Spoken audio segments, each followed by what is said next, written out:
Bismillahirrahmanirrahim. Assalamualaikum warahmatullahi wabarakatuh.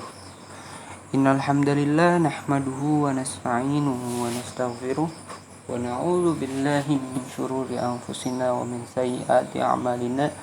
May yahdihillahu fala mudilla lahu wa man yudlil fala hadiya lahu.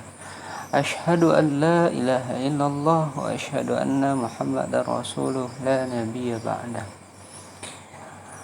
Ustadz Roni Hidayat yang saya hormati dan teman-teman yang insya Allah dirahmati Allah Subhanahu wa Ta'ala.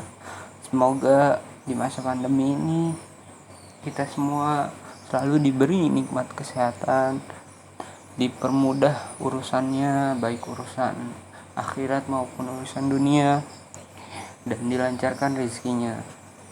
Amin ya Allah ya Rabbal Alamin. Teman-teman sekalian, di sini saya Khalid Arisuddin ingin mempresentasikan terkait pelajaran Thaqofah, materinya tentang gerakan-gerakan yang berafiliasi ke Islam. Gerakan-gerakan yang berafiliasi ke Islam di Indonesia sendiri terdapat tidak kurang dari 100 organisasi Islam yang bersifat organisasi massa dengan jumlah pendukung jutaan. Mereka sejatinya merupakan gerakan kebudayaan, yaitu bertujuan untuk landasan budaya dalam kehidupan masyarakat. Organisasi-organisasi itu melakukan pelayanan, pendidikan, kesehatan, sosial, hingga ke pemberdayaan ekonomi.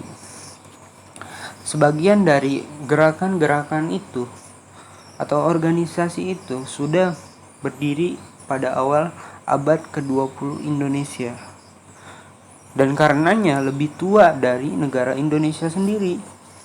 Bahkan kemerdekaan Indonesia sangat ditentukan dan diwarnai oleh pemikiran gerakan organisasi-organisasi tersebut. Banyak sekali tokoh yang berasal dari organisasi ini, seperti sang proklamator Jenderal Soekarno dan Jenderal Sudirman. Pendiri TNI berasal dari Muhammadiyah atau salah seorang perumus konstitusi Indonesia, Kiai Haji Ahmad Wahid Hasyim dari Nahdlatul Ulama, dan guru dari banyak tokoh Indonesia, Cokro Aminoto dari Syarikat Islam. Umat Islam di Indonesia telah mengambil porsi tanggung jawab dengan berpartisipasi aktif dalam pembangunan nasional melalui kerjasama dengan berbagai pihak, baik masyarakat madani maupun pemerintah, atas dasar kebaikan dan perbaikan. Di sini saya akan membahas mungkin hanya 3 saja gerakan-gerakan yang berafiliasi ke Islam yang ada di Indonesia. Yang pertama adalah Hizbut Tahrir Indonesia atau HTI. Yang kedua, Jamaah Tabligh. Dan yang terakhir adalah Ikhwanul Muslimin. Apa sih Hizbut Tahrir Indonesia? Kita akan bahas di sini.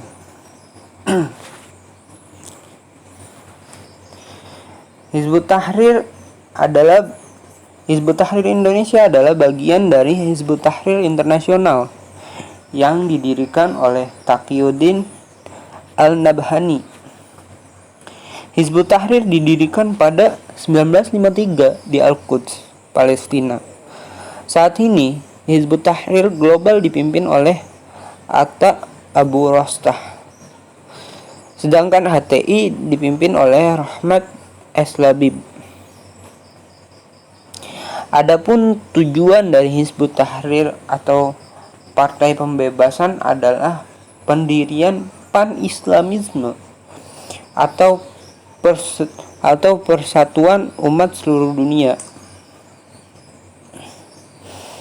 Tujuan ini sebenarnya baik, namun kekurangan dari Hizbut Tahrir yang sangat fundamental adalah bahwa persatuan umat itu harus menundukkan diri di bawah payung politik tunggal dengan sistem syariah Islam dan dipimpin oleh seorang khalifah, yang artinya seluruh umat Islam di dunia harus berada di bawah satu kepala negara yang disebut khalifah.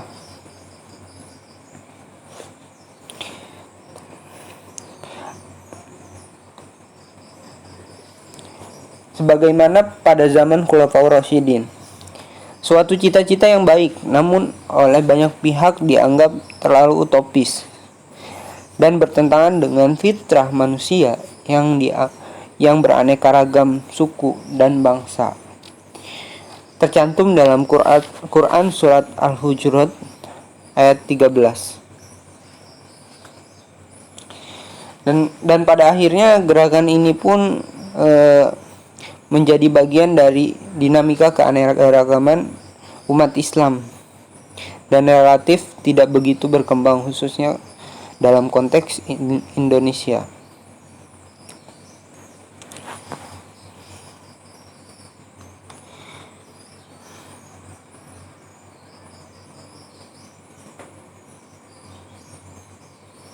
Selanjutnya ada jamaah tabligh.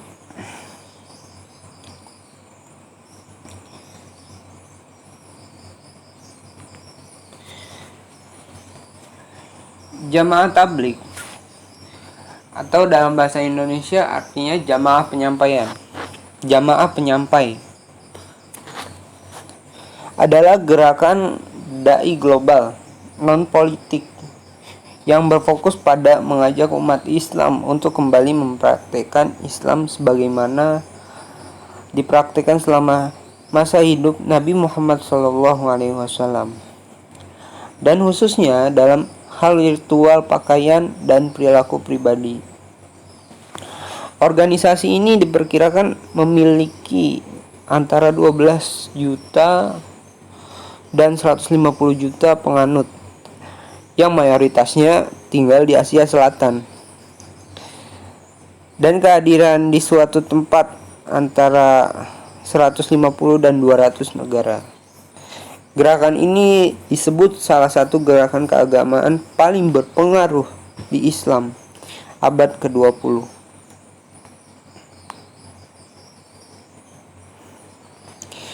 Gerakan ini didirikan pada tahun 1927 oleh Muhammad Ilyas Al-Kandahlawi di Mewat, India,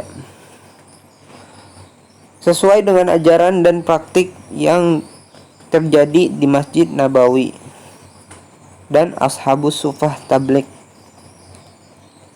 Tujuan utamanya adalah reformasi spiritual Islam dengan menjangkau umat Islam di seluruh spektrum sosial dan ekonomi,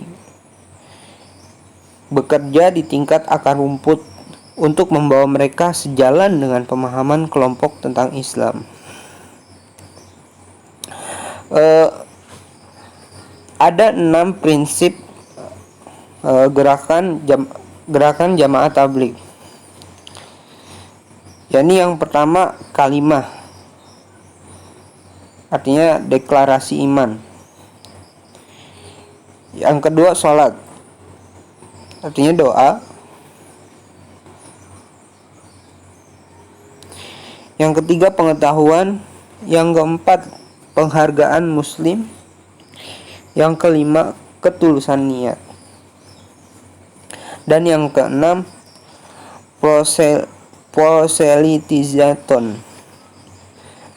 Jamaah tabligh percaya bahwa umat Islam berada dalam keadaan jihad spiritual yang konstan, dalam arti berperang melawan kejahatan. Senjata pilihan adalah dakwah, dan bahwa pertempuran dimenangkan atau hilang dalam hati manusia. Mungkin teman-teman juga sudah banyak melihat ya di masjid-masjid teman-teman, biasanya ada segerombolan sekelompok orang yang itikaf. Nah, itu biasanya teman-teman itu tuh jamaah tabligh. Nah, mereka biasanya tuh itikaf tuh sebelum Ramadan.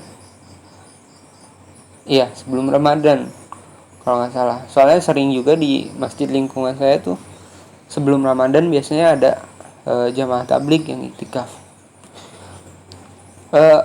Menurut saya gerakan ini mengandung makna yang positif ya teman-teman. Soalnya ketika mereka sudah beritikaf atau sudah beritikaf itu, mereka sering berdakwah di masyarakat. Misalnya sebelum azan dikumandangkan, mereka tuh biasanya keliling ke rumah warga untuk mengingatkan perkara akan sholat, mengajak warga sholat ke masjid seperti itu. Dan kalau selesai sholat zikir, setelah itu biasanya ada penyampaian kutum yang biasanya disampaikan oleh anggota jamaah tabligh itu sendiri. Seperti itu teman-teman. Selanjutnya adalah yang ketiga, Ikhwanul Muslimin.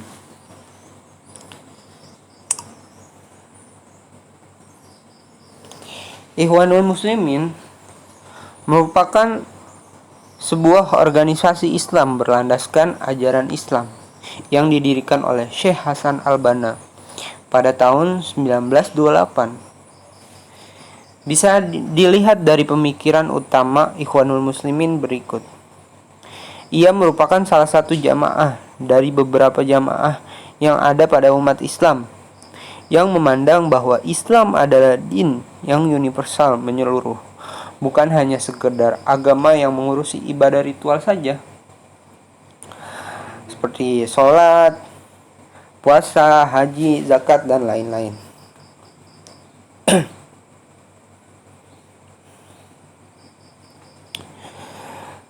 Ikhwanul Muslimin masuk ke Indonesia melalui jamaah haji dan kaum pendatang Arab sekitar tahun 1930 pada zaman kemerdekaan Agus Salim.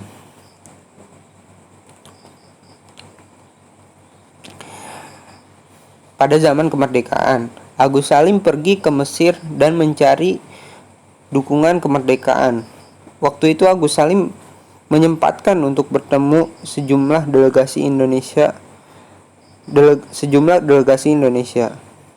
Ikhwanul Muslimin memiliki peran penting dalam proses kemerdekaan Republik Indonesia. Atas desakan Ikhwanul Muslimin, negara Mesir masih dalam status belum sepenuhnya merdeka.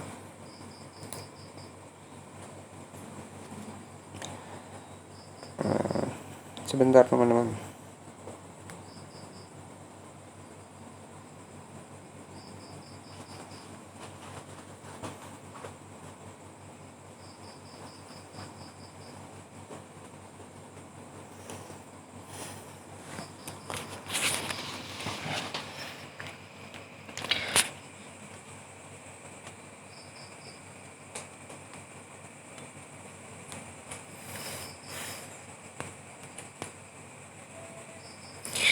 Tujuan Ikhwanul Muslimin sendiri adalah mewujudkan terbentuknya sosok individu muslim, rumah tangga islami, bangsa yang islami, pemerintahan yang islami, negara yang dipimpin oleh pemimpin yang Islam, yang beragama Islam, menyatukan perpecahan kaum muslimin dan negara mereka yang terampas, kemudian membawa bendera jihad dan dakwah kepada Allah sehingga dunia mendapatkan ketentraman dengan ajaran-ajaran Islam.